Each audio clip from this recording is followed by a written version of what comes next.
हमको जो गाली देते थे लोग कि आपके खड़े रहने से सब बीजेपी का फायदा हो रहा है, मैं फिर से कह रहा हूं, हम तो थे ही नहीं वहां पर। ईवीएम को ब्लेम करना तो बड़ा आसान है ना, कि वही ईवीएम से आप जीत जाते हैं और फिर अगर आप हार जाते हैं तो ये गलत बात है। जम्मू में 29 असेंबली सीट्स पर बीजेपी जीत जाती है और एक सीट पे कांग्रेस जीतती है, तो ये चीजों को देखना पड़ेगा। ये तो ठीक नहीं है ना। कि क्या सीएम होगा उमर अब्दुल्ला, बताइए भाई। उसकी कैबिनेट में एलजी का रिप्रेजेंटेटिव बैठेगा और वो बैठकर रिपोर्ट करेगा कि जो डिसीजन एक्सेप्ट करे ना करे।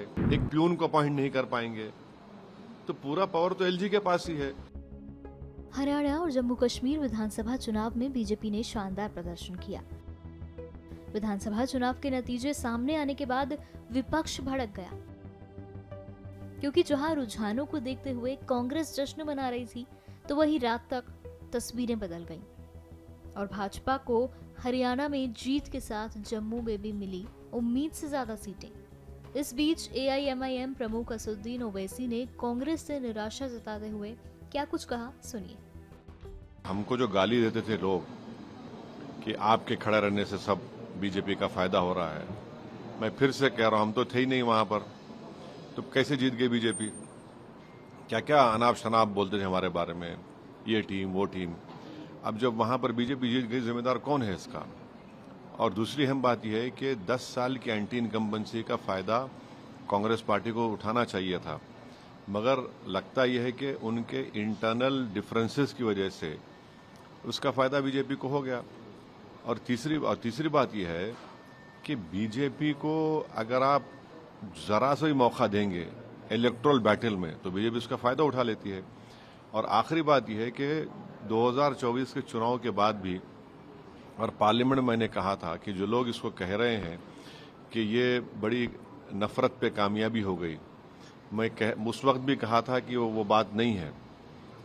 तो बीजेपी की ये कामयाबी को अब जो हो रही है अभी, इसके जिम्मेदार कौन है।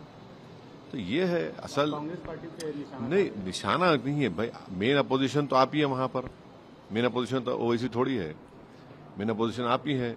और 10 साल के एंटी इनकम्बेंसी के बाद 10 साल और फिर आपके हालिया पार्लियामेंट के चुनाव के नतीजे के बाद एक गोल्डन अपॉर्चुनिटी थी इनके पास कि बीजेपी को हरा देते वहां से, मगर वो नहीं कर पाए। इनका अपने इंटरनल डिफरेंसेस की बुनियाद पर, अपने एरोगेंस की बुनियाद पर, तो बड़ा इसको आप बीजेपी की जीत नहीं बल्कि कांग्रेस की नाकामयाबी बता रहे हैं। मेरा मानना यह है कि देखिए, मध्य प्रदेश में भी जीतना चाहिए था, छत्तीसगढ़ में भी जीतना चाहिए था, यहां पर भी जीतना चाहिए था। तो ये तीसरा ऐसा प्रदेश है जहां पर बीजेपी को हारना चाहिए था।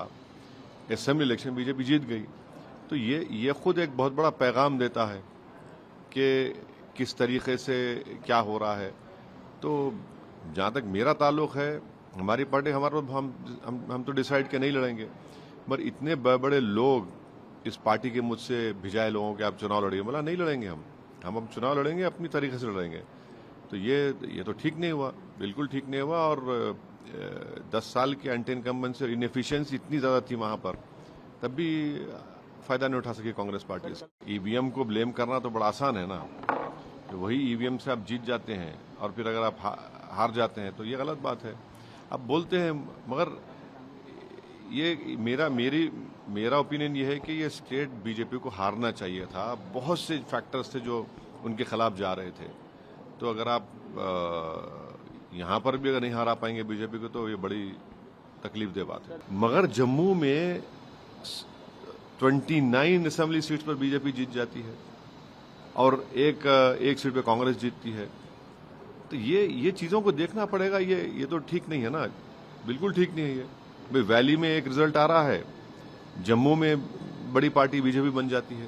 तो मतलब जो ये 5 एमएलए नहीं, इस सही मानते हैं? नहीं, मैं तो पूरे एक्ट को ही गलत मानता हूं। इसीलिए मैंने पार्लियामेंट में उसका वो खुलकर हमने उसका अपोज किया था कि क्या सीएम होगा उमर अब्दुल्ला, बताइए भाई। उसकी कैबिनेट में एलजी का रिप्रेजेंटेटिव बैठेगा और वो बैठकर रिपोर्ट करेगा कि जो डिसीजन एक्सेप्ट करे ना करे।